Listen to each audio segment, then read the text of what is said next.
I can't wait to talk with you, Jevan, because you are our, well, relatively new person or people person. Right. And I like, I do have, there's a part of me that has a lot of passion for that side of business that I've never actually been able to work in. And I can't wait to find out how you connect with it. So if you could take a second just to introduce yourself and let us know what your role is here at Writer. Hi, everyone. I'm Jevan Lenox. I'm the Chief People Officer here at Writer, and I am responsible for making sure all the humans at this company are as wildly successful as possible. Awesome. Um, your career is fascinating. We did a little research ahead of time, like we do. And you've chosen to focus on one of the, well, the most complex and critical system of all, and that is humans. Uh, I would love to hear about a moment, maybe early in your career, where you saw a company with brilliant technology fall on its face because the culture was broken and Yeah. they didn't recognize the humanity in their humans. And what did that look like, and how did that set you on a path? Yeah. So a number of years ago, a friend of mine who's an investor asked me to spend some time with a pretty small company. I think it was under 20 people. In doing consumer tech. I'll protect some of the details to be sensitive, but doing consumer tech in a space that was just incredibly exciting and one that has developed into a pretty huge area of opportunity. And the technology they had was absolutely leading the pack. It was incredible technology. When I saw it, when I tried it out, I said, "This is the future." You are really onto something here. But the culture that they had created, that company was deeply flawed. It was very hierarchical, very limiting, very fear-inducing. So people, and I spent time with different employees around the team, and you could tell that they were shrinking back, that they were no longer comfortable bringing ideas forward. And ultimately, that company went nowhere. It was sold for parts. And another company that has the same technology, I'm sure there are differences under the hood, but seems like pretty similar technology, is now doing amazing things and it's a $10 billion valuation. And so this stuff really matters, even at a really early stage. You are setting the foundation for how great ideas and great technology either come to life and take flight or become, an afterthought. You mentioned that $10 billion valuation, and that valuation is not just in the IP; Right. it's in the talent and the people. Um, and you've been at that intersection of people and technology for years, and you understand the business value of people. Um, I would like to hear a little bit more about that too, right? Let's talk about, you know, how does this translate into business value? So, if you think about the assets that any company has at any given time, and not to be geeky, but if you think about down the road, public company investors, what they're thinking about is future potential, right? And not just how many hits do you have, but how many more hit singles are you going to write. And part of that can be intellectual property and great technology that you think can be extended into new places. But a lot of it really ends up coming down to amazing talent. Do you think that this is a team that is going to generate future value, that is going to outthink, out execute, outmaneuver others who are often going after the exact same goals? And so I think it can sometimes really be underestimated how much culture and talent is truly a competitive advantage and how fragile it is. There are unfortunately all kinds of examples of companies that were amazing and, you know, a not great CEO comes in, a not great executive comes in, things drift, and all of a sudden, a few years later, they're kind of a shadow of what they were. And so it takes a while to build an amazing culture, and unfortunately, it does not take a lot of time to tear it down. Why do you think that is? Why is culture a fragile thing? I think culture is fragile because humans are fragile. Okay, yeah, let's go there. We not all of us are resilient, and even some of us who are resilient, in the face of toxicity, in the face of bad behavior, it's hard, Um, and so I think it's something where you can't take it for granted. Writer is on this amazing growth curve right now. We've been doubling headcount year over year for a couple years now, and that's actually something I talk about with May and Wasim, our co-founders, on a very frequent basis. We are in a moment where culture is particularly fragile because you're bringing in so many new people, and so you have to be really, really deliberate on how are we expressing our culture to these new people in really concrete ways. Not just sort of saying, here's some high level words that sound really nice, please live by them, best of luck, right? But here's how this really shows up at this place. Here are examples, here are role models and what they've done that we think are, sort of exceptional ways to model these behaviors. And culture also is evolving, right? So it's not just about being a fly trapped in amber of just like, it was exactly like this, but more these are the essences, these are the outcomes of culture, and how do we keep evolving our culture to really meet those things in new ways, because we are a different company. We're larger, we're Yeah. more complex, we're more global. And so not to be cliched, but what got you here will not get you there, right? And that goes for culture as well. And so it's really dynamic.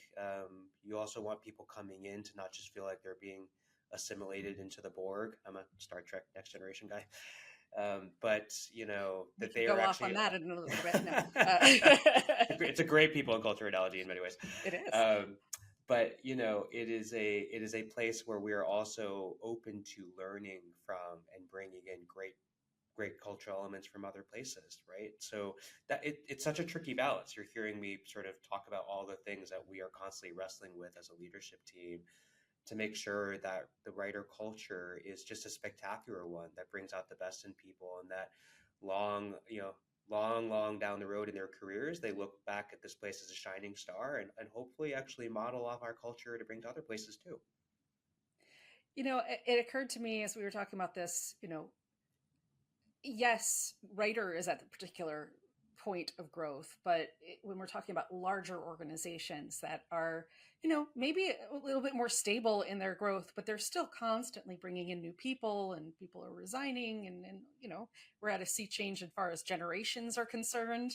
Um, there's a cross pollination of culture that happens too. People bring artifacts of their Yes. previous culture, their previous work culture, and trying to transition from that, either because there's work trauma, for example, that they're bringing in. They're like, not knowing what to expect at a new place, or they're bringing in expectations that may not be the same at the new work. How do you build in room for that, while also, again, not setting it in amber, but still enforcing a little bit more strength behind that core culture? Yeah, it's such a great question. I think for me, again, it comes back to talking about cultural outcomes, not just directives, right? Mm-hmm. Because specific behaviors are a vehicle for getting there. And there may be new ways, sometimes you have to evolve, in fact, because the context has changed to get there. And so, really leading sort of first principles, here's what we want to be true, right? We want writer to be a place that where people leap into thoughtful action, that they don't hang back, that they are driven to move as quickly as possible to great outcomes for our customers and for each other. At our particular size and stage, some examples of that might be this. Alora did this amazing thing last week that demonstrates that. Jevan tried this last week and it didn't go as well. We learned from that, right? But I think when you explain it in that way, that gives people the space coming in to say, oh, I love that outcome. What if we tried this? new process? What if we did this, right? And so that opens up the possibility of dialogue, but you're still anchored on these same North Stars. And I think what really you see culture drift at some of these larger companies. You lose sight of some of those North Stars, and you lose sight of the imperative for everyone to hold each other accountable towards those North Stars. And so people come in and they just bring the vehicles from other places. This process, I think, is great. It makes me feel comfortable. Mm-hmm. And I'm going to institute it here and so on. And by the way, that process maybe actually was a spectacular process at another company in a different context. So it's not saying Mm-hmm. that these people are, nefarious, but they are, they are force fitting. They are blindly applying things that may not be attuned to the North Stars of Writer or the organization that you are part of. And I think very rapidly you can get this kind of amalgamation of stuff that is no longer serving what you sought. And you're also at an interesting historical slash technological moment. While you're working at an AI company, while the world of work is responding to the existence of generative AI and now agentic AI, and I'm curious how you thought about AI before working at Writer, and now how you're thinking about it, and what are the big issues that you're facing as a chief people officer in the face of AI? So I've been chasing this problem for a number of years. My last two companies were Stitch Fix, which was applying AI machine learning to e-commerce, retail, and apparel. Really interesting under the hood. How do you take someone's personal style and quantify it, and then have everything of a sort of e-commerce machine, marketing, merchandising, styling, warehouse workers picking the clothes for you, and so on, right? Sort of suffuse data into that. My last company was Insitro, AI machine learning applied to biotech and drug discovery. How do you reinvent a research scientist's work and so on? And so I've seen firsthand both the promise and also the fear, the apprehension that comes from people having what makes them comfortable and what's made them successful really put in question, reinvented. And what attracted me to Writer was to join a company that is really trying to bring that promise in the right way to everybody, right? Companies across all different kinds of industries, people across all different kinds of functions. The platform that we have built, the product that we are bringing to market is so broad in its possibility, is so broad in its capability. And so it felt for me just a really big canvas to paint on, but a picture that I think I've been kind of doing the line sketches for a bit and learning from others. And I just think that we are in the middle of a revolution. We are truly in the middle of a revolution, and I feel almost a bit of a calling, a bit of a responsibility to try to do my part in contributing to how organizations can do this well. Where do you think that calling comes from? Like originally, this is a pattern, right? Uh, you're drawn to this idea of culture, this idea of maintaining the humanity in face of technological change. Where does that come from for you? Yeah. How far back do you want me to go? Go all the way back. I was a pretty introverted little kid. I famously took a bunch of books from the library at my elementary school and sat in the jungle gym at recess and just read while people were, cartwheeling around me. So I wanted to be around the action, but not in the action. And I grew up as a closeted, young gay boy in a pretty conservative little town in New Jersey, one of the only Chinese American kids in town. And so, I think there's something about the combination of all of that where I, I spent a lot of time kind of observing. You don't want to necessarily stand out, and so I just spent a lot of time observing and seeing dynamics and seeing other kids, how they showed up in certain contexts, how they worked with each other or didn't work with each other. And so I think that there's something about that that just really instilled a curiosity about both individuals and sort of social units and what made them tick, And the alternate careers that I've considered are probably not totally surprising. They're all everything everywhere all at once, kind of alternate universe, multiverse, but kind of closely connected. Should I become a psychologist? You Yeah. know, should I become a marketer actually, but just really focused on consumer psychographics and Hmm. decision, people's decision to buy and what drives them and what attracts them to a brand. It all kind of connects back to just a fascination with both the individual and groups and what drives them, what motivates them, and trying to use that insight in a productive way. I love that image of just watching humans at their purest moments on the playground, right? They're like these kids, they haven't developed all of that, those social skills and the social, but they are developing the social hierarchies in the Yes, playground, they sure are. right? And it's like, ultimately the workplace is an echo of those dynamics, Yes. uh, for better or for worse. Uh, oh, that's really cool. Brainstorm with Ilana coming through. Uh, so I want to talk a little bit more about this intersection of people and technology and this idea of responsible AI, Mm, right? We've actually left the playground now. When right. ChatGPT came out, everybody's playing around with it. It was this fun toy, but now things are getting serious because we've got enterprise major employers uh, bringing in this technology and working it into culture, and either for better, again, for better or for worse. How do you do that in a responsible way? I'd like to hear when you realized this wasn't like a technical thing or an ethical thing. This is a cultural thing. Yeah. I think ethics and culture are actually deeply ingrained because Okay. people, can sometimes talk about ethics as a purely individual exercise, but unfortunately, human history shows that it's deeply rooted in group dynamics, right? Which is fundamentally kind of what culture is.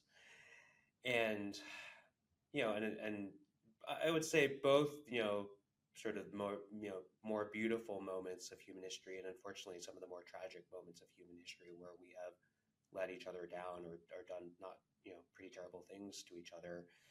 And fundamentally, you think about what was the failure of culture and sense of responsibility in that moment, where maybe a clear ethical framework did not withstand. You know, I think for me, something that was very instructive. I did a joint graduate degree, actually, MBA and public policy, and so I have a bit of a geek around the role of the private sector and doing good in the world. And when you think about data science applied to areas of public policy, there are some real watchouts in terms of how it showed up, in criminalization and law enforcement and so on. There are good things, there's promise, and there are also pretty terrible things that can come out of it as well.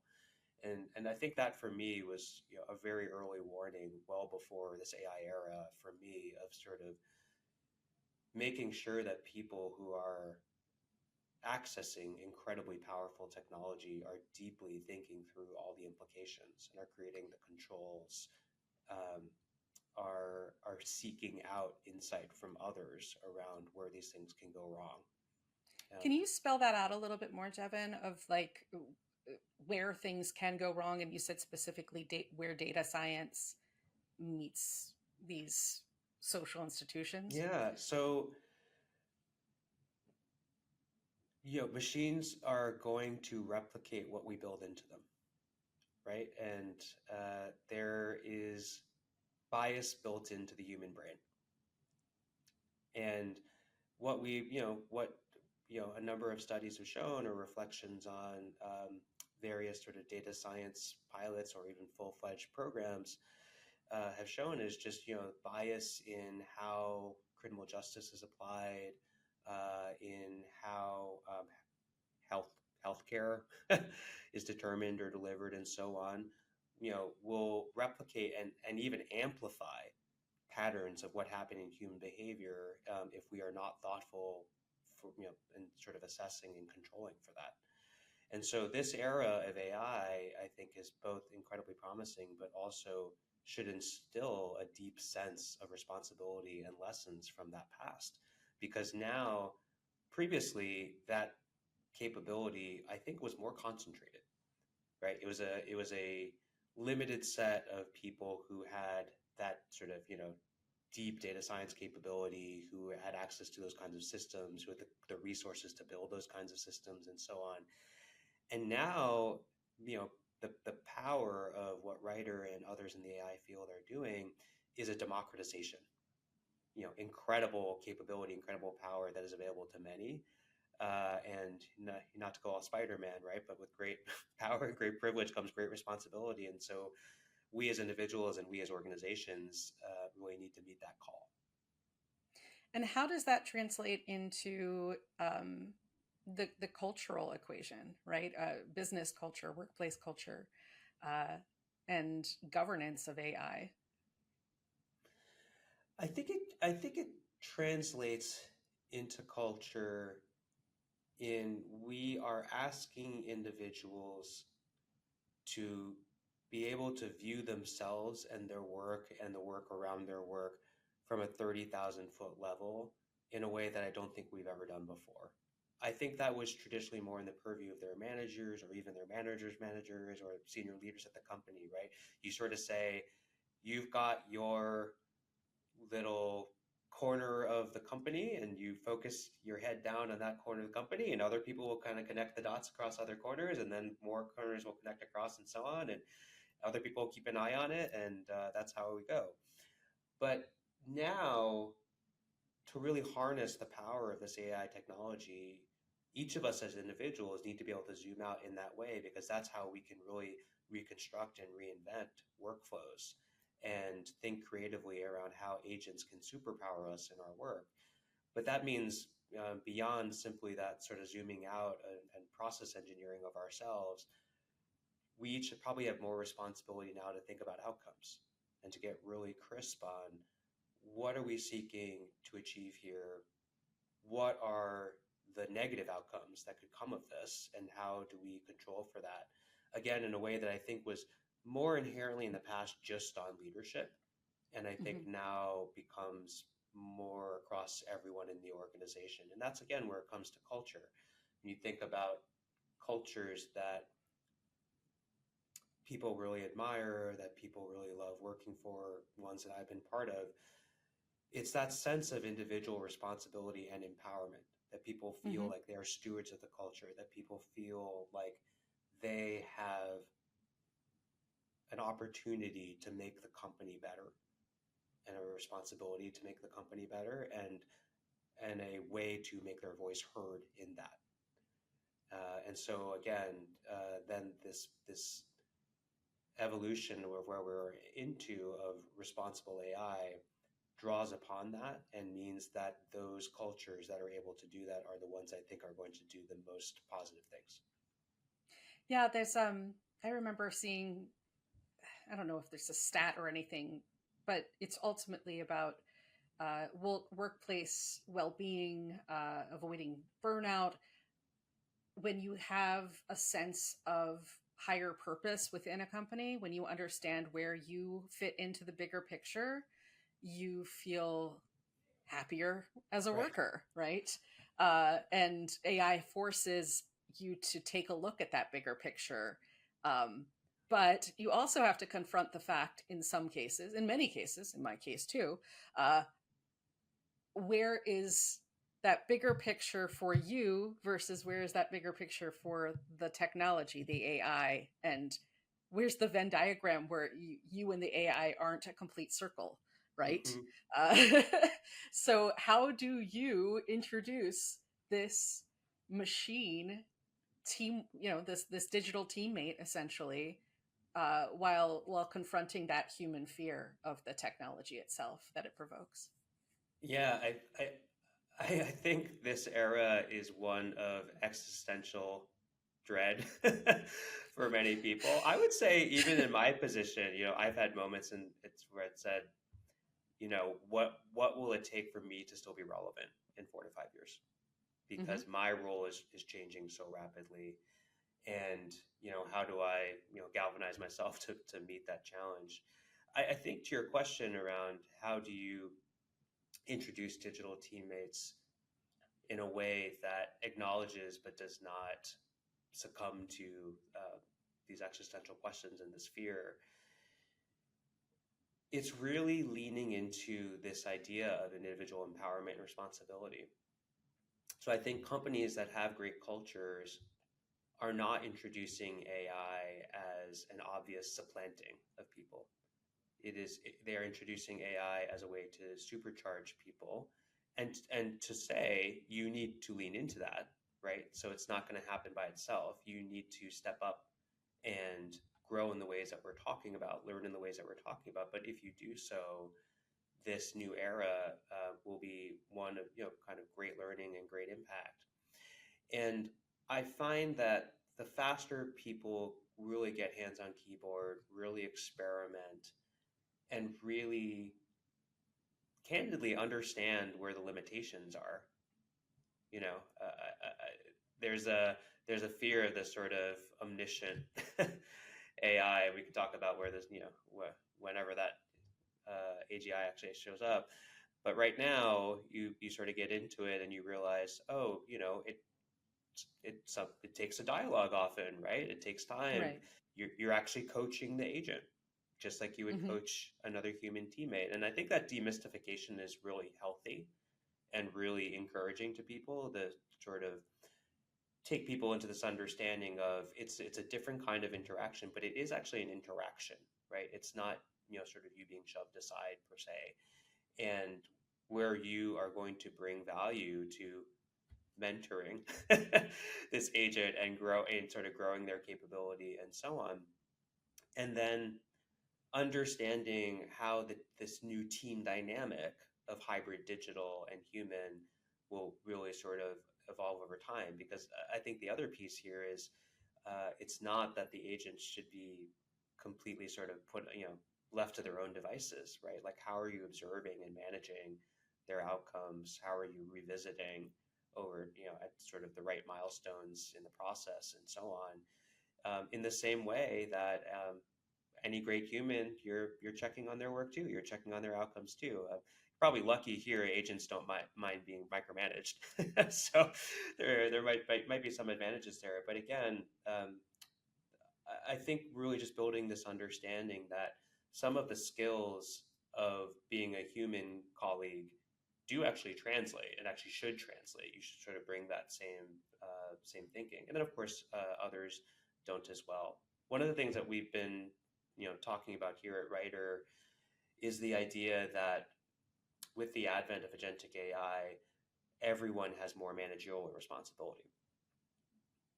That comes first to what we mentioned earlier around the responsibility to zoom out and look at workflow and look at cross-cutting pieces of work in a way that I think in the past was really more solely in the realm of people manager responsibility. And now really great people in this new era need to be doing it regardless of of their title and whether they're directly managing people or not. And then I think this idea of defining outcomes and managing outcomes and giving feedback. It's whether it's a human or to an agent. Actually, the agents Yeah. sometimes need feedback to get better, right? And so again, that's something that we historically maybe have thought of. Oh, you'll grow into that in time as a manager. And now, right out of the gate, actually, that's a skill that we really need people to have, which I think is great. If you sort of think about it in a different way, it means that we're democratizing that capability, and more people can lean into that, build that strength earlier on, and it's not as limited to a certain type of role progression or career path. Yeah, it really is going to impact that hierarchical, yeah, it's a really hard word to say, hierarchical uh, structures, but it's also, there's like this whole idea of setting aside your ego, Yes. right? Um, and honestly, in traditionally corporate culture is all about build, you have to build up your ego to get, to build up your confidence to climb that corporate ladder and really kind of show how relevant you are and how valuable you are to the organization in order to get that promotion. And you mentioned before about kind of understanding the limitations of AI. And I feel like maybe there's a little bit of ego tied to that too, of saying, Yeah, that's probably oh, right. well, AI can do this, but only I can do this, right? And there's comfort in that until the AI technology evolves enough to fill in that white space too. And then where's your ego going to go? Right. But then there's also this idea of well, I'm a manager, so I'm the only one who's allowed to give feedback here. Hmm. And when you're kind of more on a horizontal team, that feedback has to be given again through humans and through agents. And I guess the question here is how do you get folks to evolve and set aside that expectation that their ego is something that they need to bring to work sometimes in order to survive. You see what the question here is, or Yeah, I don't know I if that was do. I clear. do. Okay. I will see your ego point and raise the identity point, which I think is Okay. deeply connected, right? Because I think it's many organizations, and I've certainly been part of this and fallen prey to it in the past, sort of reward tremendous effort, tremendous expertise. And at the end of the day, we should just care about, is there great work being done? Right. And so, there's this parable at tech companies, or some tech companies, of the lazy engineer, which Mm. is, hey, it's not actually a gold star for spending weeks engineering this super over, complicated thing. It's sort of, what is the simplest, most elegant path to delivering a solution to this problem? It needs to be resilient. It needs to be well thought out, of course, right? But this idea of seeking simplicity and seeking the sort of straightest line from point A to point B. And I think that's interesting. For me, I over the course of my career have spent a lot of time writing. It's an activity that I've gotten good feedback on. I take a lot of pride in, and so that's been really hard for me because all of a sudden it's kind of like, oh gosh, I mean, a lot of the writing is really, really good right out of the gate, out of these Yeah, you feel like maybe agents. you're cheating, I feel like I'm cheating, there's or I the feel imposter like syndrome. it Yeah. doesn't, everything that I've spent so much time working on and being known for doesn't matter anymore, and so on, right? And I've been trying to rewire myself to sort of think of, okay, well, if there is writing that does not need to be the most perfect, beautiful, polished prose, it just needs to be done, then I should not spend a lot of time on that. And that's actually a problem I've had in the past, because I want everything to be like the most beautiful poetic thing. And sometimes you're like, just get this out the door, dude. And then sometimes you do need it to be there, but if you can get there a lot faster with assistance, why wouldn't you do that, right? But your point around, oh, it feels like cheating, great output can only come through pain, right? Right? Kind of No, and thing. there's And no, also in the tech world the whole hustle culture and the performative 100%, aspect of like butts in the seats means that there's productivity, right? 100%. So there is this culture that's kind of, we're always going to have a tug of war between this idea of performative productivity Yes. versus actual productivity. And how does AI impact that? And how does it impact leaders and how they view the role of workers, right? Uh, I'm curious where you stand on it and where you see it going. Yeah.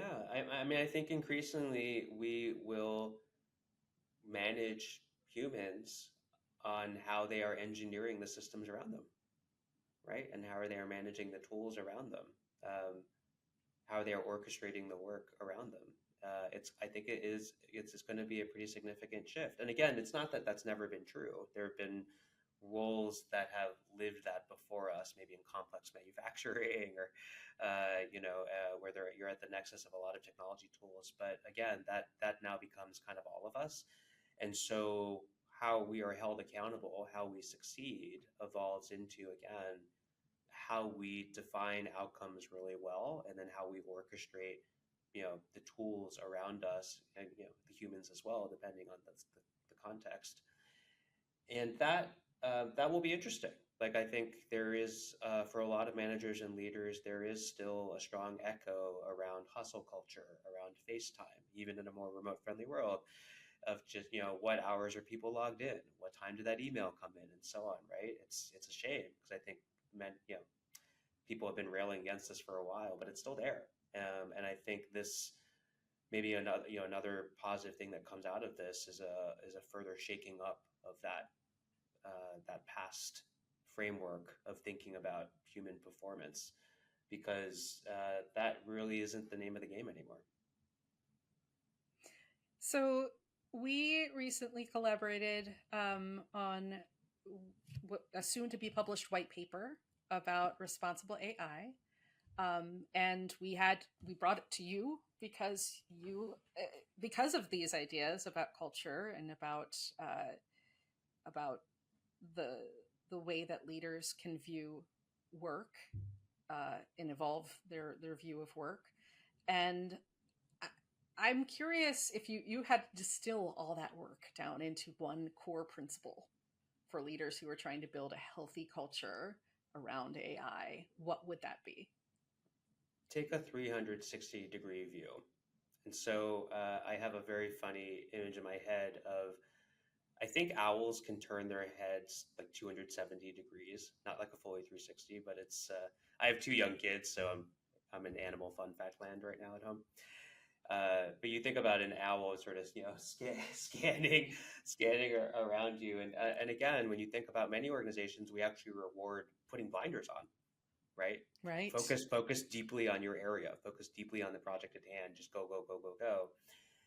And really to create a responsible AI culture, and a culture where people, I think, are ensuring the organization harnesses the power while avoiding the perils. It's, having everybody be able to do that sort of owl scan of the landscape of their work, and thinking through second order implications, that maybe need to be controlled for or mitigated. And again, that's not something that many cultures have optimized for. Have there been any moments as you've been navigating this that took you by surprise, that you had an expectation of how people would respond to incorporating AI into their work, um, and maybe they had a response that you didn't expect? I I had a former colleague who is a professionally trained coach, and a very talented one. And she confided in me that she was using a generative AI tool to coach her professionally. And my jaw dropped. I said, I can't believe this. This must cut at the heart of your identity. Like, all this human judgment that you've built over time and so on, right? And it was just really interesting to hear her say how it was not a binary choice, right? That a really superb executive coach would offer her other things, but that an AI coach in the moment, quickly, for certain situations, was as good or maybe even better, because of just the speed, the always on availability, and so on. And so I think it was just a reminder for me as well to also not underestimate people. Right? I was like, oh, of course you're going to have this negative reaction and so on. It was actually a much more nuanced and wonderful reaction. And so again, I think it behooves the responsibility of leaders to introduce AI and to drive adoption and to empower people in the right frame of mind, because I think you're going to elicit more of those reactions. I personally really don't love some of these mandates that I see at other companies around, do XYZ with AI or measure it or you're fired, Yep. in 3 months. Um, you'll drive a certain amount of adoption through fear, but you're not going to get the culture that we were talking about here, right? You're not going to get the kind of culture where people feel a sense of responsibility and a sense of empowerment to scan, right? And to raise ideas, to raise concerns. And that's what you really want. At the end of the day, if you've got 80% adoption and people have their heads down and are blindly flailing away at the work and ignoring major risks that could, endanger the company, have you really won the day? No, you haven't at all. So I really want to take that lesson of, being generous towards people, uh, acknowledging, I think, the fears and anxieties that can arise, and but not sort of putting people in a box of just, really believing that everyone can come to this technology and can integrate it into their work lives in a productive way, but that we have responsibilities as organizations and leaders to guide them there. I mean, it sounds like this experience obviously is changing you as a leader. Can you talk a little bit more about how a chief people officer in the agentic era, uh, what does that look like now? I used to say that the chief people officer's job was to drive business outcomes and priorities through the lens of people and organization. And now I, snarkily say dot, dot, dot, and robots. But I really mean it. I think, in the past, how you harness technology, how you think about the integration of technology in the organization was the CTO's job, the CIO's job, and it was probably a fleeting thought for most chief people officers, honestly, and now it's become an imperative. It's, when I talk to my peers, all of us feel this immense pressure, a deep mandate to be integrating this technological force into how we think about the work, into how we are thinking about designing organizations, in terms of how we are shaping organizational strategy. That feels wildly different than anything I've seen before and requires new skills around technological fluency. I think it requires change management leadership in a really amplified way, a really keen eye for transformation and organizational change. And as you and I were exchanging ideas for this conversation, you said, "Is it part philosopher?" And I think it is part philosopher, actually, because in many ways, the chief people officer, like other leadership roles, often you're thinking about what have we done in the past? What have we thought about best practices from other organizations and so on? And how do you apply that here? And in many ways now, we are just in radically uncharted territory. No one knows. No one has any idea. It's changing every 3 to 6 months. And so it's really pushing me in this role to think forward, to think creatively, to ideate like a philosopher, to your point, Alora, because it's really hard to come up with hard and fast rules of how organizations are going to function and operate exactly in this, because the landscape keeps changing so quickly. And so then it really comes down to some of these ethical North Stars, these cultural North Stars that we've been talking about, because those North Stars, I think, can actually persist through even such a rapid and disruptive revolution that we're kind of living through. But it means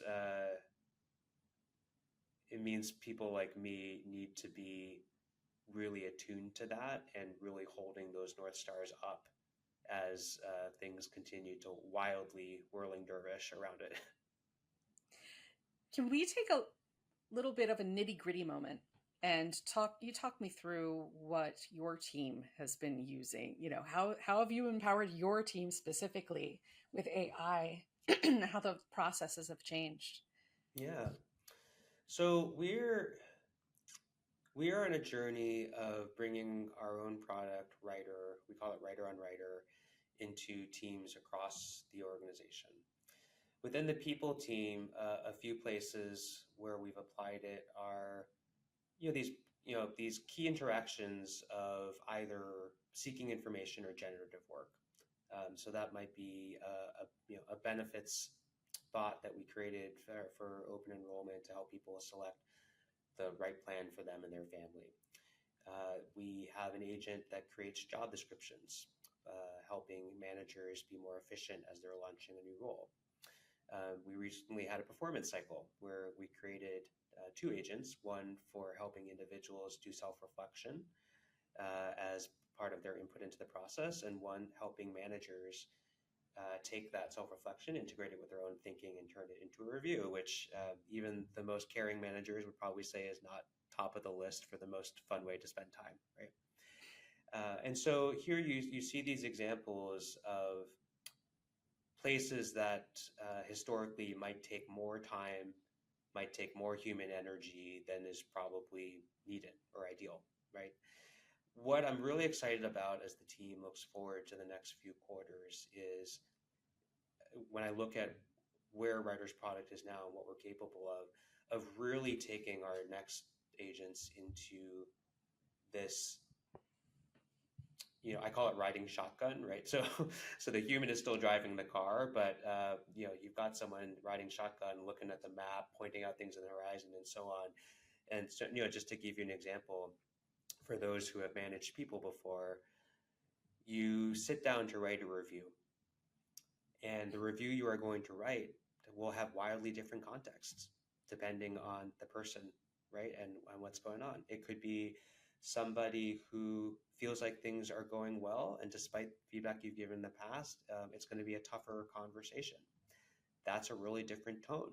That's a really different way of marrying their own self-reflection with the examples that you're going to bring into it. It could be someone who is on the cusp of a promotion but not quite there, and is really hoping for good news in that conversation.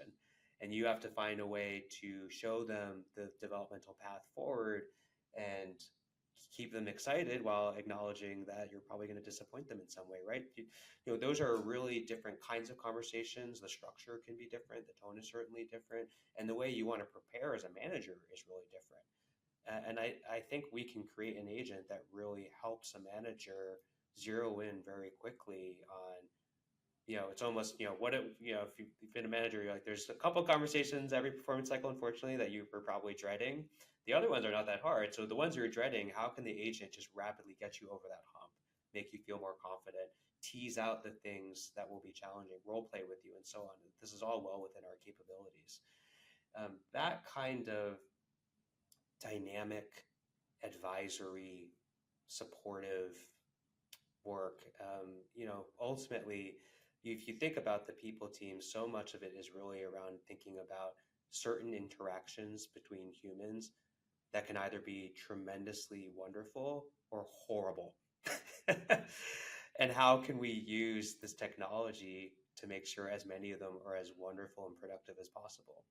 I think we're only at the forefront of what we can do there. I see someone who does not take the responsibility of your role for granted when I speak with you, Jevan, and it's really heartening to see that, because our jobs are our lives. Yes, we have work-life balance, but ultimately our jobs are driving the the ability of us to live our lives. And the dream has always been, well, you work smarter, and therefore you have more life to live. Do you think that AI is heading towards that, or is there any word of caution as a people officer that you can say, hey, just because we have these AI teammates, don't take this for granted? Understood. Yeah. It's a great question, Alora. So email, the advent of email, not to date myself, is probably instructive here, right? I think people said, "Oh gosh, how amazing! We can be more efficient, and things will just happen electronically and so on." And now we're all under the tyranny of emails and Slacks all the time. and and so I think this idea that technology giving more quick, always on access and so on, right? That is where the work-life balance or the work-life integration goes to die, because all of a sudden it is just increasing the rapidity of the cycle, right? It is putting us all on notice all the time and so on. Now, if you think about where AI is already showing tremendous promise, it's the idea that, and particularly agentic AI, it's this idea that we can have AI be responding to things, be monitoring things, exercise basic levels of judgment on our behalf, or at least, frame up things, and so on. And so I think if wielded carefully, that could absolutely, sort of improve the human condition, right? But again, I think it's the tricky balance here is just remembering what our responsibility is and how we monitor, how we continue to have the appropriate controls over these new systems that we are creating. But I think we could architect that in a way that is more fundamentally sustainable, right? Right now, it's Right. just chase down all the stuff as much as possible.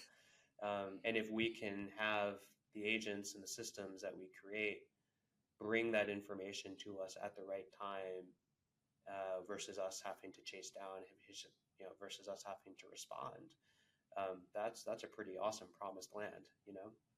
But I think again, it's going to take just a lot of really thoughtful engineering and design, by leaders, by individuals, experimentation for sure. But I like that. I like that goal that you're giving all of us. It should make our lives better. Is there any final thought or question that you want to cover before we end this amazing conversation? Yeah, I would say I feel so lucky at Writer because we really don't have anyone here who's apprehensive. They're self-selecting in. They want to be part of a company that is really mission-driven on this. But I've certainly have many friends, many former colleagues, and so on that are much, they are still in a stage of apprehension. They are still in a stage of uncertainty, and I think they just need to get in there. Again, the more that you participate, the more you will find your place. And even for myself, I think I spent the better part of a year as generative AI was really taking off, feeling behind. Gosh, like how do I even do this unless I spend nights and weekends just kind of constantly training myself and so on, right? And it's a little bit like physical fitness, right? Now, getting out there and taking a walk for 10 minutes is better than nothing at all. It may not be as good as an hour at the gym, but it's better than nothing. And so just get out there and just try, just participate, just learn, and you'll find comfort, you'll find confidence, and most importantly, you'll learn how to work and lead in this new way. Because part of it again is the interface with the technology, but a lot of it is really this new way of thinking. Thank you so much. I actually would love to geek out about Star Trek Next Generation with you sometime. You and Diego, by the way, the three of us could be the Trekkies of Writer. And I appreciate your time. Thank you so much for talking with me today. Thank you so much, Laura.